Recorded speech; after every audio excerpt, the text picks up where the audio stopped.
So let's talk about point number 5। ठीक है,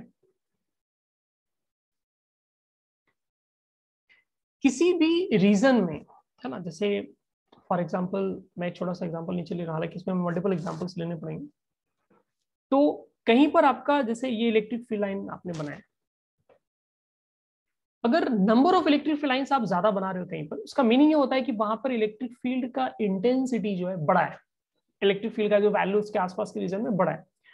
और जहां पर आपने गैप जो है ज्यादा रखा है, वहां पर उसका मीनिंग होता है कि वो कम है। फॉर एग्जाम्पल यहाँ पे जो मैं डिजाइन बना रहा हूँ, अगर मान लो इलेक्ट्रिक फील्ड लाइन किसी ने इस तरह से बनाकर शो किया है, ठीक है, सो इसका मतलब ये हुआ,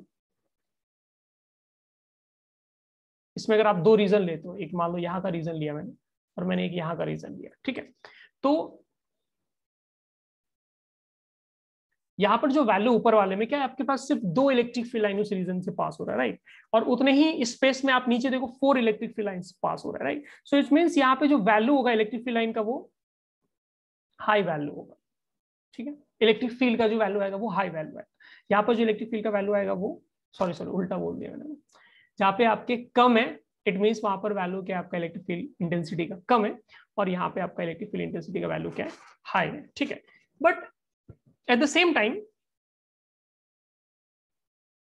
आप यहाँ पे नोटिस करोगे कि इलेक्ट्रिक फील्ड का जो डायरेक्शन है वो सेम है, मतलब स्ट्रेट लाइन, तो इलेक्ट्रिक फील्ड का आपका डायरेक्शन क्या है, सेम है।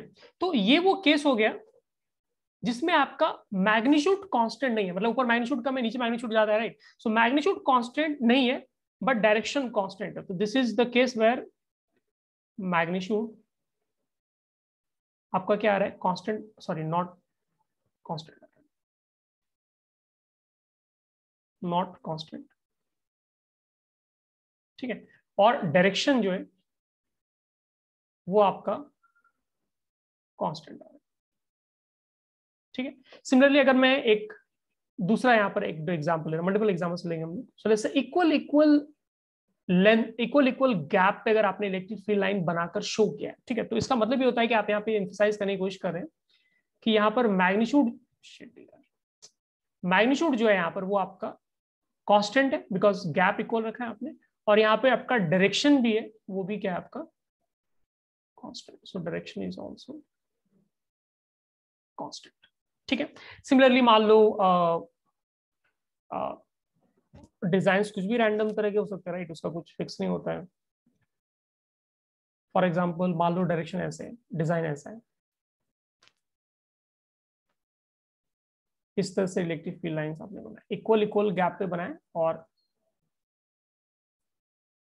बट कर्वेचर क्या है, मान लो हर एक मोमेंट पे जाकर आपका चेंज हो रहा है, ठीक है। इस तरह से इक्वल गैप जो है इक्वल है। तो यहां पर क्या हुआ, आपका मैग्नीट्यूड कांस्टेंट है, ठीक है, but definitely you can see direction क्या हो रहा है, हर एक पॉइंट पे इलेक्ट्रिक फील्ड का डायरेक्शन क्या होगा, टेंजेंट अलग अलग बनेगा, अलग अलग इलेक्ट्रिक फील्ड का डायरेक्शन आएगा, राइट। तो यहाँ पे आपका डायरेक्शन क्या है, वो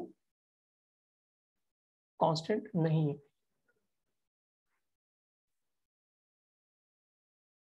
ठीक है। सिमिलरली मान लो कोई दूसरा इलेक्ट्रिक फील्ड लाइन स्टडी कर ले, जैसे मान लो इलेक्ट्रिक फील्ड लाइन इस तरह से, ठीक है,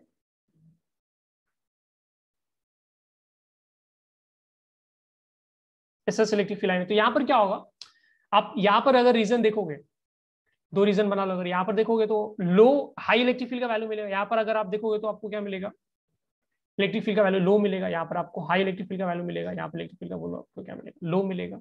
and you can clearly see direction भी आपका कांस्टेंट नहीं है, राइट। सो यहाँ पर मैग्नीट्यूड भी आपका कांस्टेंट नहीं है, magnitude is also not constant, ठीक है।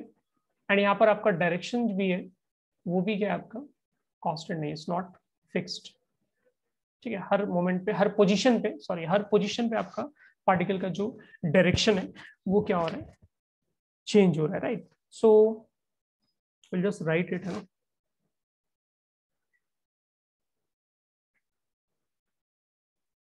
So number of electric lines of force per unit area, 3D में सोचना है आपको, ये आप 2D में देख रहे हो, ये जो मैंने सर्कल बनाया ना, ये आप 2D में देख रहे हो, ये 3D में देखो स्क्रीन, आपको ऐसे इमेजिन करना है कि ये सर्कल के अंदर से कितने इलेक्ट्रिक फील्ड लाइंस पास हो रहे हैं। ठीक है, आप एक रिंग इमेजिन करो, रिंग से कितने इलेक्ट्रिक फील्ड लाइंस पास हो रहे हैं, उसकी बात करें, 2D की बात नहीं करें। 2 डायमेंशन में ये मत सोचना है कि ये सर्कल बनाया मैंने, सर्कल से 2 इलेक्ट्रिक फील्ड लाइन पास हो रहा है, नहीं, ये सर्कल क्या है, 3D में है। मे बी सर्कल मुझे इस शेप में बनाना चाहिए,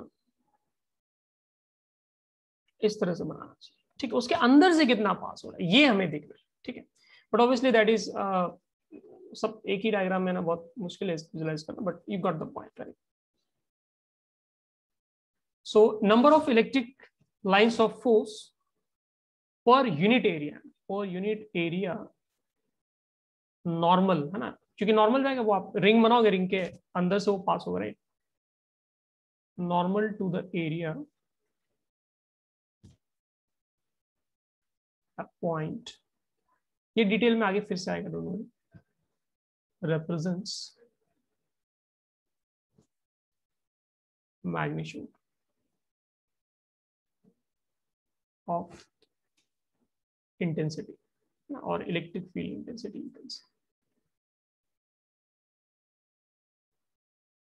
तो अगर आपका लाइंस ऑफ फोर्स अगर इक्विडिस्टेंट है, इक्वल डिस्टेंस पर अगर आपने डायग्राम में दिखाया, तो इसका कहने का मतलब ये हुआ कि बेसिकली आप ये शो करना चाह रहे हैं कि मैग्नीट्यूड क्या है आपका, यूनिफॉर्म है। So I hope I don't have to write this line, है ना। और एक दो छोटे पॉइंट्स है, let me just add it. Point number 6, like I said earlier, charge particle इस कर्व को फॉलो करे जरूरी नहीं है। So a charge particle need not follow electric lines of force, जरूरी नहीं उसको वो फॉलो करे। ठीक है, और एक और इंपॉर्टेंट चीज, फॉर एग्जाम्पल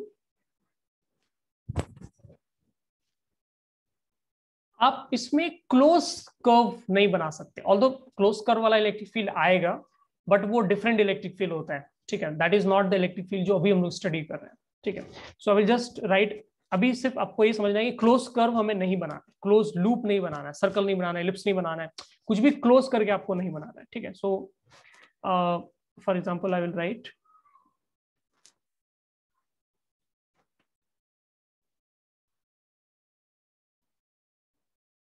ELF। ठीक है, ब्रैकेट में लिख रहा हूं, produced by static charge. Static charge मतलब जो चार्ज रेस्ट पे है, तो उसकी हम लोग बात कर रहे हैं। ठीक है, चार्ज मोशन में it will be different scenario, उसका भी बहुत थोड़ा सा वर्जन जो है, लाइट वर्जन, वो आपका आगे मिलेगा आपको। और ये हम लोग जो चैप्टर पढ़ रहे हैं उसका नाम ये इलेक्ट्रोस्टैटिक्स। इट मीन्स आप इलेक्ट्रिक फील्ड का स्टडी या फिर इलेक्ट्रिक फोर्स, पोटेंशियल एनर्जी जो भी है आप स्टडी कर रहे हैं बिकॉज ऑफ चार्ज जो रेस्ट पे, स्टैटिक का मतलब होता है रेस्ट पे। ठीक है, so keep that in mind, produced by static charges. Charge अगर रेस्ट पे, उसकी वजह से जो इलेक्ट्रिक फील्ड फॉर्म हो रहा है, उसमें आपको क्लोज लूप नहीं बनाना। अगर कहीं पे क्लोज लूप बना हुआ है, इट मींस रॉन्ग। ठीक है, फॉर एग्जांपल कहीं पर अगर आपने ऐसे बना दिया कि ये है ना, इस तरह से अगर ये इलेक्ट्रिक फील्ड लाइन है या फिर इलेक्ट्रिक लाइंस ऑफ फोर्स है, तो ये रॉन्ग हो गया ना, ये रॉन्ग हो गया, आपको ये नहीं लिख सकते, ऐसे नहीं बना सकते, गलत है। ठीक है, एंड उसका रीजन काइंड ऑफ ये है कि जब आप घूम कर वापस उसी पोजीशन पर आप आएंगे, तो लाइक आई सेड अर्लियर, है ना, सेम पोजीशन पर जब आप आते हैं तो आपका हर एक स्पेस में क्या होता है, conservative field, conservative electric field हम लोग स्टडी कर रहे हैं, राइट। सो इलेक्ट्रिक फील्ड जो कंजर्वेटिव नेचर का है, उसमें हर एक पॉइंट पे आपका पोटेंशियल फिक्स होता है, और उसी पॉइंट पे अगर आप घूमकर आ गए तो बेसिकली आपका इलेक्ट्रिक पोटेंशियल चेंज नहीं हुआ, और यू कैन से कि आपका इलेक्ट्रोस्टैटिक पोटेंशियल एनर्जी जो है जितना पहले था अभी भी उतना ही है, राइट। बट यहाँ पे क्लियरली देख लो कि जब आप इलेक्ट्रिक फील्ड के डायरेक्शन में आप जाएंगे, तो इलेक्ट्रिक फील्ड के डायरेक्शन में जाने से और फिर ऐसे घूम कर आने से मुझे कुछ ना कुछ तो वर्क डन इसमें करना पड़ेगा, और कुछ ना कुछ वर्क डन आएगा वहां पर, क्योंकि उसी डायरेक्शन में अगर आप मूव कर रहे हैं तो फोर्स हमेशा आपकी डायरेक्शन में लग रहा है, तो उसका वर्क डन आ रहा है, उसका वर्क डन आ रहा है। तो अगर मैं स्टार्टिंग पॉइंट से एंड पॉइंट तक मैं से गोल घूम कर आता हूं, तो इवेंचुअली वहां पर वर्क डन हो रहा है, एनर्जी या तो मिल रहा होगा या फिर एनर्जी लगाना पड़ेगा, इट इंटायरली डिपेंड्स कि आप कैसे जा रहे हो। बट द पॉइंट इज, वो जो वर्क डन किया मैंने, तो वो गया कहाँ वर्क डन, है ना। तो वो क्या इलॉजिकल हो गया, अगर आप इसको लूप सर्कुलर लूप में बनाते हैं तो वो इलॉजिकल हो गया, क्योंकि वो डिफाई कर रहा है उस जो इससे पहले का आपने कॉन्सेप्ट स्टडी करके रखा है उससे कॉन्ट्राडिक्ट कर रहा है। आप ऐसे दिखाना चाह रहे हैं कि अगर आप घूम कर भी आते हैं तो आपका पोटेंशियल एनर्जी क्या है, सेम रहना चाहिए। बट एक्चुअली आपने क्या दिखा दिया कि अगर आप घूम कर आते हैं तो हमेशा आपकी डायरेक्शन में ही, आपके जाने के ही डायरेक्शन में इलेक्ट्रिक फील्ड का डायरेक्शन है, विच मींस फोर्स उसी के डायरेक्शन में होगा, डिपेंडिंग ऑन कि आपने पॉजिटिव चार्ज लिया या फिर नेगेटिव चार्ज लिया, तो उसका वर्क डन आएगा, राइट। एंड अगर वर्क डन आएगा तो फिर सेम कैसे रहेगा पोटेंशियल स्टार्टिंग पॉइंट का एंड एंड पॉइंट का, ठीक है। ऑल्दो ये चीजें मैं भी डिटेल में नहीं पढ़ना, आप ये आगे फिर से आएगा, but you got the point, right. So loop नहीं बनाने हैं, मैंने एलिप्स टाइप कुछ भी लूप नहीं बनाना है, घूम के वापस सेम जगह पर आपको इलेक्ट्रिक फील्ड लाइन ड्रॉ नहीं करना है, that is not going to happen, क्योंकि वो ड्रॉ करने का मीनिंग हो कुछ और हो गया, आपने कुछ और कन्वे कर दिया सामने।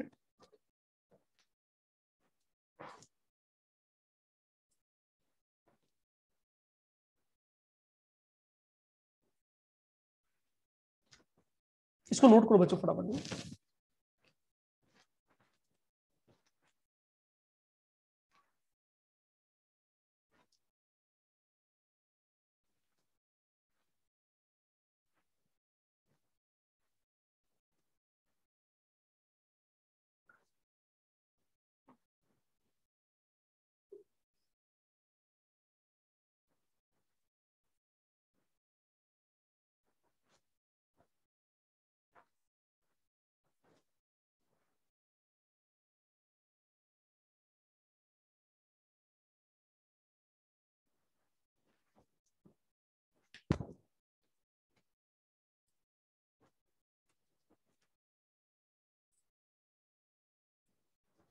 किसी को डाउट है तो लेट मी नो, चैट पे यू कैन मैसेज।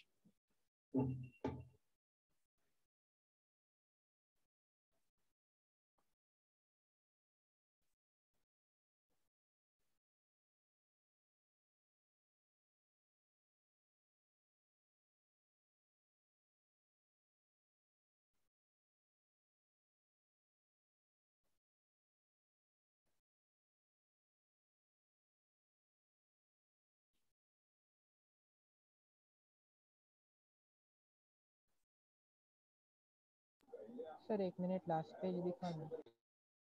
अच्छा लास्ट पेज पे जाना पड़ेगा, एक बार पहले सबको ये नोट कर लेते हैं फिर लास्ट पेज पे चले जाएंगे, ठीक है। Okay sir. सब वो नोट कर लो आराम से, फिर नेक्स्ट प्रीवियस पेज पे।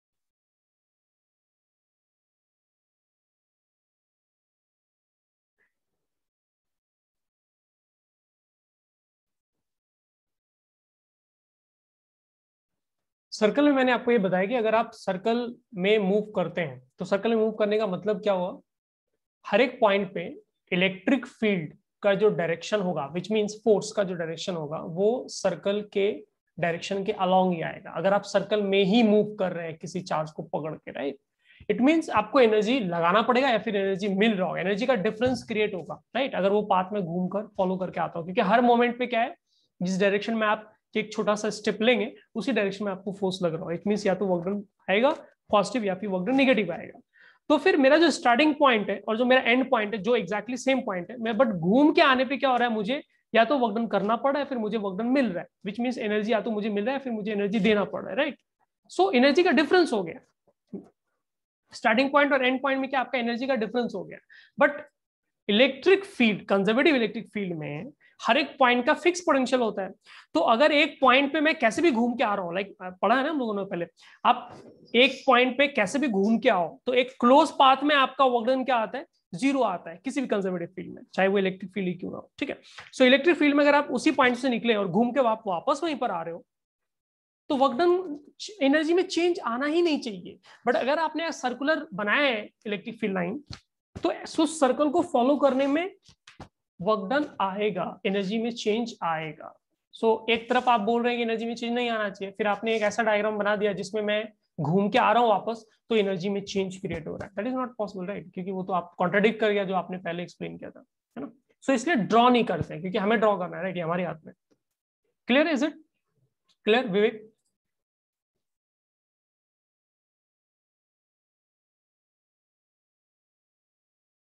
ठीक है।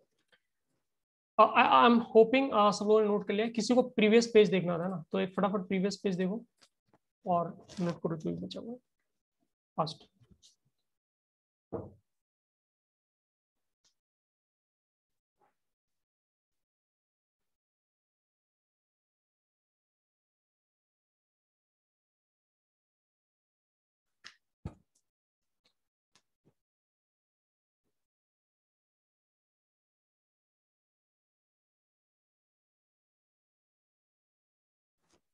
Done sir. ठीक है, नोट कर लिया, good. Okay, so let's jump to last and the most important point, है ना, जिसके बेसिस पे इलेक्ट्रो स्टैटिक्स का काफी बड़ा पोर्शन आपको आगे मिलेगा, है ना। सो आई गेस ये पॉइंट नंबर 6 है, नहीं पॉइंट नंबर 7 है, right? Let me check. This is point number 8। हाँ, so this is going to be point number 8।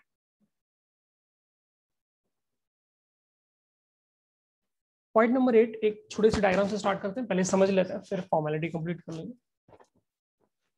मान लो आपके पास ये एक इलेक्ट्रिक फील्ड लाइन है, इस तरह से जा रहा है, ठीक है।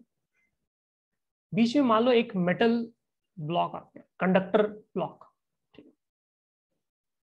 तो अगर आपने इसको ऐसे पहले इलेक्ट्रिक फील्ड लाइन ऐसे एग्जिस्ट कर रहा था, बीच में मैंने मेटल ब्लॉक डाल दिया, तो इलेक्ट्रिक फील्ड लाइन ऐसा अब नहीं रह जाएगा। इलेक्ट्रिक फील्ड लाइन क्या है? चेंज हो जाएगा, and therefore this diagram will be treated as wrong. Question is wrong क्यों? करेक्ट डायग्राम क्या है? करेक्ट डायग्राम ये है कि इलेक्ट्रिक फील्ड लाइन अगर जा रहा है तो मेटल के अंदर इलेक्ट्रिक फील्ड लाइन नहीं दिखेगा, एंड मेटल से फिर बाहर निकलता हुआ आपको दिखेगा, बीच में गायब हो जाएगा, ठीक है। This is first thing we need to understand. Metal के अंदर इलेक्ट्रिक फील्ड लाइन जो है नहीं एग्जिस्ट करता है, और may be you can say कि इलेक्ट्रिक फील्ड मेटल के अंदर जीरो होता है, और may be you can say electric field line metal को पास नहीं करेगा। पास नहीं करेगा मेरा मतलब अंदर से शो करते हुए आपको नहीं दिखाना है कि अंदर से इलेक्ट्रिक फील्ड लाइन ऐसे पास करते हुए जा रहा है। इसका मीनिंग समझ में आया? बेसिकली मैं क्या कहना चाह रहा हूँ, इलेक्ट्रिक फील्ड हमें मेटल के अंदर क्या दिखाना है? जीरो दिखाना है। सो मेटल के अंदर इलेक्ट्रिक फील्ड बेसिकली हम लोग क्या दिखाना चाह रहे हैं? जीरो दिखाना चाह रहे हैं। तो क्वेश्चन है इसके इलेक्ट्रिक फील्ड जीरो क्यों आएगा, है ना? क्योंकि स्पेस में हर एक जगह इलेक्ट्रिक फील्ड था, तभी तो मैंने एक इलेक्ट्रिक फील्ड लाइन, ये इनिशियल था ना, इनिशियल वाला जो मैंने इलेक्ट्रिक फील्ड लाइन ड्रॉ किया, तो स्पेस में हर जगह इलेक्ट्रिक फील्ड लाइन था, और मैंने एक मेटल बीच में रख दिया, मेटल क्यूब या कुछ रख दिया मैंने, तो अब अंदर में इलेक्ट्रिक फील्ड लाइन नहीं आएगा। क्यों नहीं आएगा, है ना? उसके पीछे कुछ लॉजिक होना चाहिए, राइट? तो लॉजिक क्या है, एक्सप्लेनेशन क्या है, उस देखो, ध्यान से देखो। मैं एक मेटल ब्लॉक आपके सामने बना रहा हूं, ठीक है, जो यूनिफॉर्म इलेक्ट्रिक फील्ड में रखना, थोड़ा सिंपलिसिटी रखना पड़ेगा, नहीं तो फिर पूरा कंफ्यूजन हो जाएगा, ठीक है। हालांकि आगे भी आपका फिर से आएगा। सो इस तरह से यूनिफॉर्म इलेक्ट्रिक फील्ड लाइन में मैंने इसको ब्लॉक को रख दिया, ठीक है। एंड लेट्स अज्यूम कि ये इलेक्ट्रिक फील्ड लाइन अंदर से पास हो रहा है, यानी नॉर्मल सिनेरियो है, ठीक है। लेकिन क्योंकि मेटल है, तो मेटल के अंदर क्या होता है? पॉजिटिव चार्ज होता है और नेगेटिव चार्ज होता है। तो जैसे ही इलेक्ट्रिक फील्ड लाइन, मेटल के अंदर पॉजिटिव चार्ज होता है, negative charge, this is one point. Second point is कि मेटल के अंदर जो चार्जेस होते हैं, फ्री इलेक्ट्रॉन्स, वो इजिली एक साइड से दूसरे साइड कहीं भी मूव कर सकता है। That is the difference between metal and non metal. Non metal में भी आपका पॉजिटिव चार्ज है, नेगेटिव चार्ज है, बट नॉन मेटल में, यानी इंसुलेटर मटेरियल में, उसमें चार्ज आपका मूव नहीं करेगा। It is very difficult for electrons to move, ठीक है।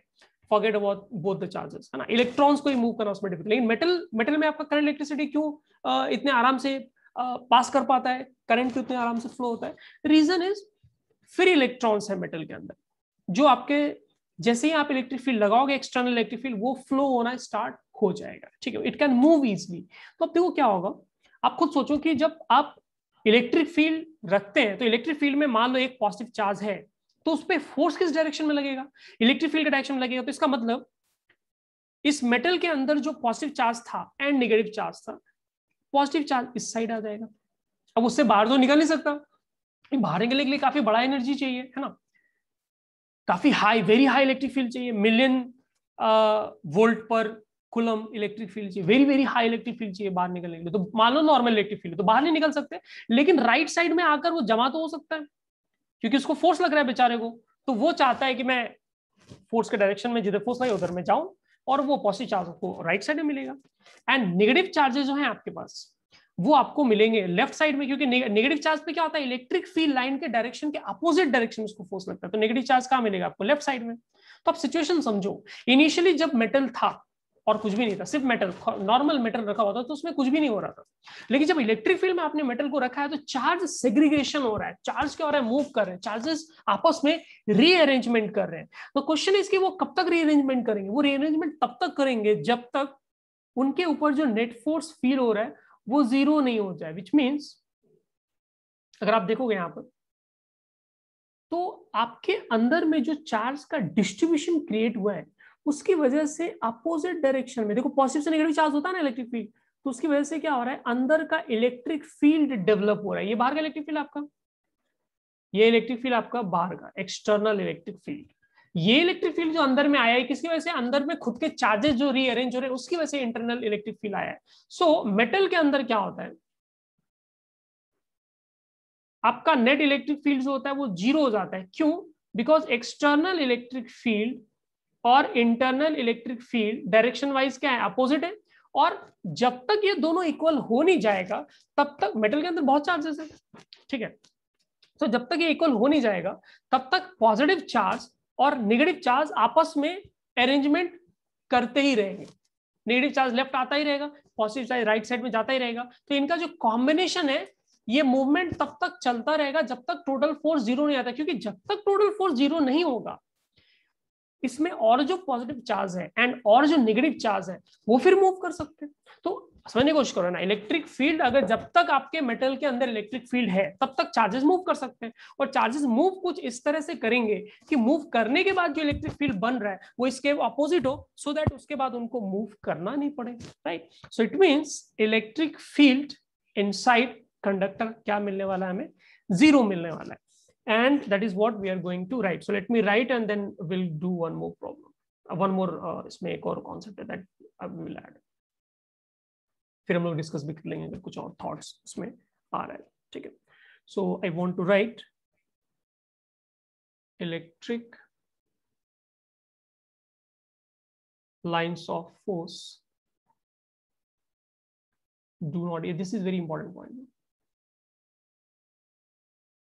कंडक्टर की बात करें, कंडक्टर पे अप्लाई करें, मैं बिगिनिंग से ही बोल रहा हूँ कंडक्टर के लिए। Anyways late me just right it.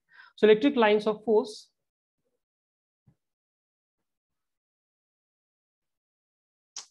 एक सेकंड बच्चों, electric lines of force do not pass but leave और and on a charged conductor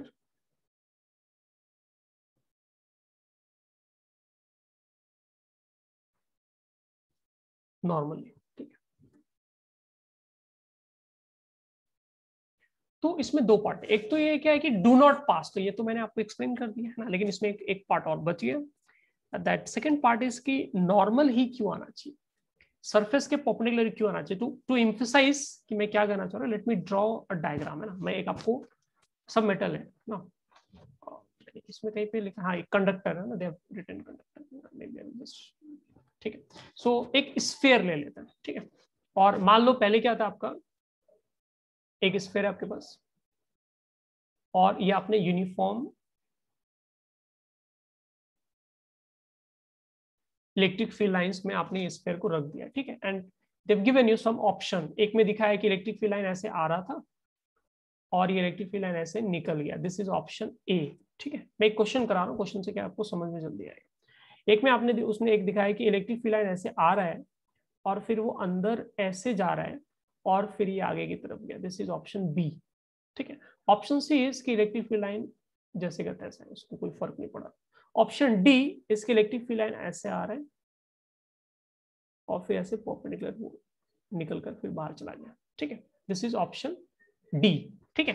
सो देखो ये दोनों सेम पार्ट, 1 1 2 2 3 3 4 4, ठीक है। तो इसमें से कौन सा करेक्ट है, तो कौन सा करेक्ट आपको बताना है, this one will be correct, D वाला क्या आएगा आपका, वो करेक्ट आएगा। सो लेट्स स्टार्ट कि कौन से रॉन्ग है। तो डी वाला रॉन्ग है, क्यों रॉन्ग है, बिकॉज ये हम लोग समझ चुके हैं कि अंदर इलेक्ट्रिक फील्ड का वैल्यू क्या आता है, 0 आता है ना, we have already understood, logically हम लोग ये समझ चुके हैं। सो बी एंड सी ये तो रॉन्ग है, क्योंकि अंदर इलेक्ट्रिक फील्ड लाइन हमें दिखाना नहीं है, क्योंकि अंदर इलेक्ट्रिक फील्ड का वैल्यू 0 है। सो बी एंड सी 100% रॉन्ग है।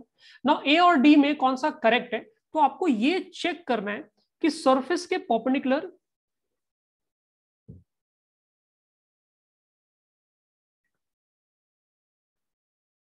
इलेक्ट्रिक फील्ड जो है वो एंट्री ले रहा है या फिर नहीं ले रहा है, परपेंडिकुलर, ये सरफेस के पे 90 डिग्री होना चाहिए, ठीक है। ऑल्दो मैं एक बड़ा डायग्राम बनाऊंगा, but you got my point, right. So इसमें क्या होगा, डी आपका क्या हो गया, ये करेक्ट हो गया, है ना, ये अगेन रॉन्ग हो गया, ए रॉन्ग हो गया आपका, ठीक है। नाउ क्वेश्चन इज कि परपेंडिकुलर ही क्यों होना चाहिए, है ना, मतलब इलेक्ट्रिक फील्ड लाइन परपेंडिकुलर ही आएगा, क्यों आएगा परपेंडिकुलर, या फिर परपेंडिकुलर ही जाएगा तो क्यों परपेंडिकुलर जाएगा, उसका कुछ सेंस बनना चाहिए, इसका कुछ लॉजिक होना चाहिए। तो क्या है, मैं आपको एक इसी का सरफेस का मैं एक बड़ा डायग्राम को बना के दिखा रहा हूं। लेट्स से एक चार्ज्ड स्फेरिकल शेल है, ठीक है, तो काफी बड़ा सा मैंने एक डायग्राम बनाया है, ठीक है। अब अगर इसके सरफेस से ये क्या है, कंडक्टर है, कंडक्टर का मतलब क्या है, इसमें चार्जेस है जो फ्रीली मूव कर सकते हैं, चार्जेस कब मूव करेंगे, जब इलेक्ट्रिक फील्ड होगा। तो आप ये ध्यान से देखना, अगर मैंने इलेक्ट्रिक फील्ड लाइन ऐसे बनाया, टेढ़ा इलेक्ट्रिक फील्ड लाइन निकलता हुआ बनाया, तो ये रॉन्ग है। क्यों रॉन्ग है, बिकॉज ऐसा सिचुएशन नहीं आएगा, क्यों नहीं आएगा, आप क्या है ना, इस इलेक्ट्रिक फील्ड का कंपोनेंट बना दो, इलेक्ट्रिक फील्ड का जो कंपोनेंट सरफेस के अलोंग है, maybe I will write theta, so E cos theta मान लो मैं लिख दे रहा हूं, if this is your E, तो ई कॉस थीटा, और एक सरफेस के जो परपेंडिकुलर है, दो कंपोनेंट को ध्यान से स्टडी करना, ठीक है। ई कॉस थीटा जो है सरफेस के अलोंग लग रहा है, इट मींस अगर मैं यहां पर एक पॉजिटिव चार्ज रखता हूं और यहां पर पॉजिटिव, हर सरफेस पे कंडक्टर है, हर जगह पॉजिटिव नेगेटिव चार्ज होगा, तो वो पॉजिटिव चार्ज क्या है ना, उसको इस डायरेक्शन में फोर्स लग रहा है, और नेगेटिव चार्ज को इलेक्ट्रिक फील्ड के सरफेस के पैरेलल वाले इलेक्ट्रिक फील्ड के अपोजिट डायरेक्शन में फोर्स लग रहा है, तो वो तो एक्चुअली मूव कर जाएगा, क्योंकि उस पर इलेक्ट्रिक फील्ड लग रहा है एंड इट कैन मूव, तो वो एक्चुअली मूव कर जाएगा। एंड अगर वो मूव कर गया, समझ में आ रही, अगर वो मूव कर गया तो वो क्यों मूव करेगा, ओनली टू काउंटर बैलेंस उस इलेक्ट्रिक फील्ड को, क्योंकि चार्जेस तब तक मूव करेंगे जब तक इलेक्ट्रिक फील्ड होगा, तो मूव करना बंद कब करेंगे, जब उनका खुद का इलेक्ट्रिक फील्ड जो अंदर का डेवलप होगा वो उसके जस्ट अपोजिट हो, ठीक है। So it means E cos theta की वजह से charges at surface will move, और ये कब तक मूव करेंगे, अंटिल ई कॉस थीटा का वैल्यू क्या आ जाता है, I mean I wanted to say, ये लिखना भी मुश्किल काम है इसका। सो इलेक्ट्रिक फील्ड जो है पैरेलल टू सरफेस, और maybe I will write parallel को मैं दो लाइन से ऐसे शो कर, electric field parallel to surface, net value becomes 0, क्योंकि 0 नहीं होगा तो चार्ज और मूव करेंगे, और तब तक मूव करेंगे जब तक टोटल जो है कंबाइन करके वैल्यू 0 नहीं है, क्योंकि 0 हो जाएगा जब इलेक्ट्रिक फील्ड बैलेंस हो जाएगा इलेक्ट्रिक फील्ड, तब और कोई एक्स्ट्रा पॉजिटिव और नेगेटिव चार्ज है उसके अंदर तो उसको मूव करने की जरूरत नहीं है, क्योंकि कोई इलेक्ट्रिक फील्ड बचा ही नहीं, total electric field cancel out होकर 0 हो गया है। तो question is E sine theta की वजह से क्या फर्क पड़ेगा, ठीक है। अगर मान लो मैं ई साइन थीटा का इफेक्ट देख रहा हूं, मान लो एक पॉजिटिव चार्ज लिया मैंने और एक नेगेटिव चार्ज लिया, तो ई साइन थीटा का अगर मैं इफेक्ट देख रहा हूं, तो पॉजिटिव चार्ज पे फोर्स इस डायरेक्शन में लगेगा, नेगेटिव चार्ज पे फोर्स इस डायरेक्शन में लगेगा because of E sine theta, ठीक है। बट सरफेस पे है ना सर, आप सरफेस से बाहर नहीं जा सकते, सरफेस से बाहर जाने के लिए आपको electric field millions of volt पर कूलम का चाहिए, है ना, तो इस नॉर्मल इलेक्ट्रिक फील्ड में आप सरफेस के बाहर नहीं जा सकते, तो अगर आप बाहर जा ही नहीं सकते तो because of E sine theta which is component perpendicular to surface, इसमें क्या होगा, आप कहीं मूव नहीं कर सकते, you can not move, you can not escape, आप बाहर नहीं निकल सकते, right, so you can not basically escape, not, अब कहां लिखो, इसमें बिल्कुल जगह नहीं बचा ना, maybe I will write here, not possible to escape. ठीक है, तो परपेंडिकुलर अगर आपका सरफेस के कंपोनेंट है ना, जैसे मान लो यहाँ पर लेफ्ट में मैंने एक डायग्राम बना लो। सो मान लो अगर सरफेस के आपने परपेंडिकुलर कंपोनेंट बनाया तो इज परफेक्टली फाइन, है ना। इस तरह से इलेक्ट्रिक लाइन जा सकता है और जाएगा। क्यों? बिकॉज पैरेलल के अलाउ, सरफेस के पैरेलल के अलाउ कोई भी कंपोनेंट इसका नहीं आया ना, क्योंकि ये 90 डिग्री पर है, right. So this one is correct. Why? Because इसका कोई कंपोनेंट सरफेस के पैरेलल नहीं आएगा। क्योंकि अगर सरफेस के पैरेलल अगर आप कोई कंपोनेंट आने दोगे भी, तो अंदर का क्या करेगा, चार्ज जो है वो रीडिस्ट्रीब्यूट होके इवेंचुअली वो काट पीट के उसको बराबर कर देगा। सो इट विल इंश्योर कि आपका horizontal, I mean parallel component और इलेक्ट्रिक फील्ड का parallel to surface becomes zero. In that particular way charges will rearrange itself, और वो करेंगे। और चार्जेस की कमी नहीं है कंडक्टर्स में ना, trillions of trillions of trillions of charges है उसमें, वेरी ह्यूज नंबर।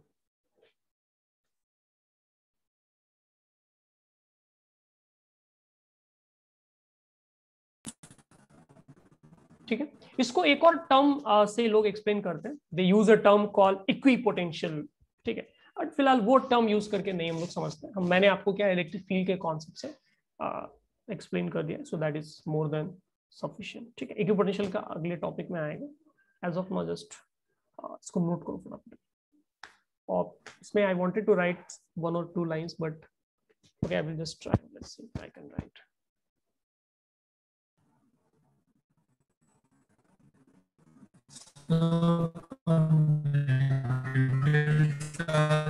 ब्रेक हो रही है आवाज, है ना, एक बार मैसेज पे ही लिख दो ना, बहुत ब्रेक हो रही है।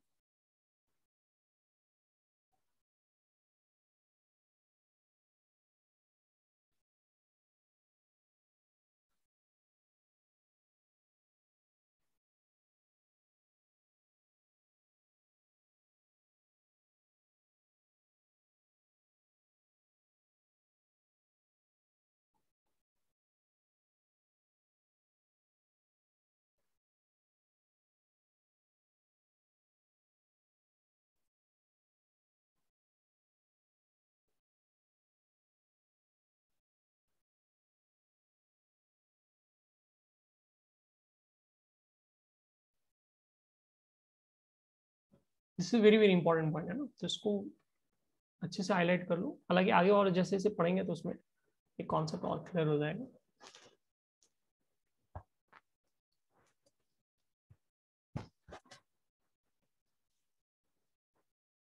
ठीक है, इसको नोट कर लो फटाफट।